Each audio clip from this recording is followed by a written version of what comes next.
Hey guys, today I'm going to tell you how to block ads on kids game.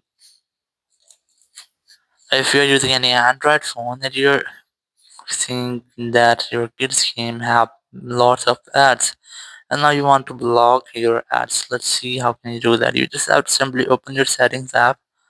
Now in settings, just tap on this more connections option or the connection in your Android phone. Just select that. And here you'll get a private DNS or any DNS setting. If you can't find this, just go back from here, then tap on the search settings option and simply search for DNS.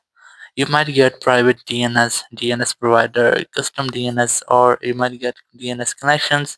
You just have to select the setting named with DNS.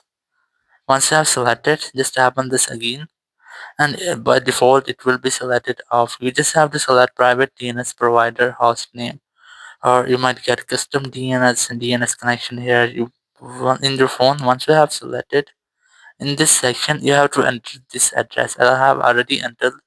It is dns.adguard.com. And once you have entered the DNS address, just tap on the save option, and your DNS will be saved and automatically connected. Once your DNS has been connected, now you will not see any pop-up ad anymore. So in this way, you can easily block ads on your kids game. Thank you very much for watching the video. Until next video, bye bye.